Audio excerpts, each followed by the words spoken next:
exemple, f de x égale racine carrée de x. Donc, quand il s'agit d'une racine carrée, eh bien, quand vous avez racine carrée de a, eh bien, a doit être supérieur ou égal à 0. Vous voyez, tout ce qu'il y a sous la racine doit être supérieur ou égal à 0. Donc ici, f de x existe si et seulement si x est supérieur ou égal à 0. Vous voyez. Donc le domaine de définition, eh bien, c'est R+.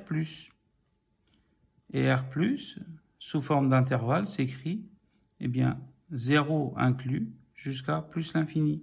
Regardons la fonction g de x égale racine carrée de 3x moins 5. Eh bien, g de x existe si et seulement si, je vous rappelle que S et si, ça veut dire si et seulement si.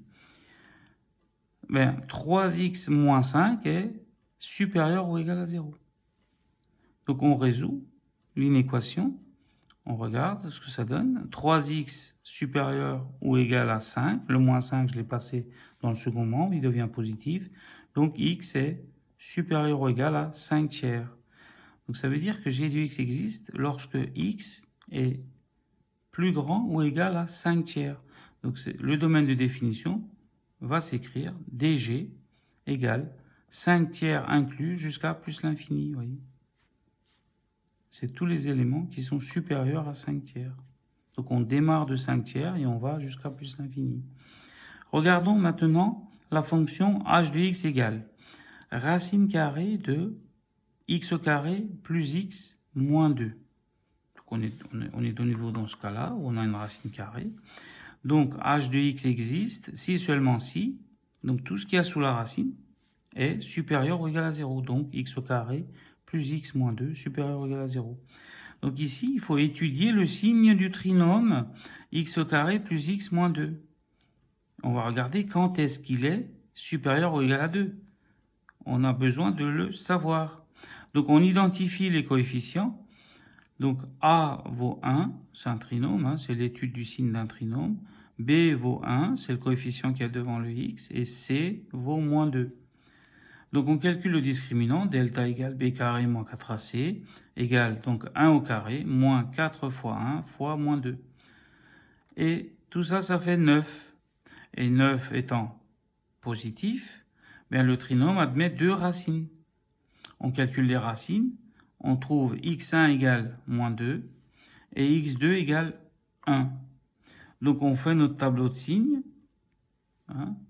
pour trouver le signe du trinôme. Donc, on met dans l'ordre croissant les racines, moins 2 et 1. Donc, pour moins 2, le trinôme s'annule, et pour 1, le trinôme s'annule. Donc, vous mettez 0. Et donc, le trinôme est du signe de A. Le petit a, là, il est positif. À l'extérieur des racines, vous voyez, à l'extérieur des racines, il est du signe de A. Donc, il va être positif de moins l'infini jusqu'à moins 2. Et de 1 jusqu'à plus l'infini va être positif.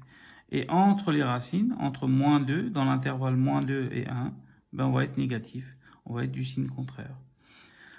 Donc nous, on veut que ça soit positif. Donc notre domaine de définition, dh, ben ça va être moins l'infini jusqu'à moins 2 inclus, parce que sous la racine, ça peut être égal à 0. Union, on repart de 1 jusqu'à plus l'infini. Vous voyez, les deux intervalles où on est positif. Maintenant, on va voir la fonction i de x égale ln de x, logarithme népérien de x. Eh bien, lorsqu'on a un logarithme népérien, eh bien, le nombre doit être strictement positif. Le nombre calculé doit être strictement positif. Donc ici, eh bien, x doit être strictement positif. Donc, di égale r plus étoile. Ça veut dire que c'est l'ensemble des réels positifs privés de l'élément 0. Et sous forme d'intervalle, c'est 0 exclu jusqu'à plus l'infini. Voilà. Donc x est strictement supérieur à 0 pour la fonction ln de x. Alors, on va voir la fonction k de x égale ln de 2x plus 1. Eh bien, k de x existe si et seulement si 2x plus 1 est strictement supérieur à 0. Tout ce qu'il y a dans la parenthèse doit être strictement supérieur à 0. On résout l'inéquation. 2x strictement supérieur à moins 1, donc on passe le 1 dans l'autre membre, et donc x est strictement supérieur à moins 1 demi.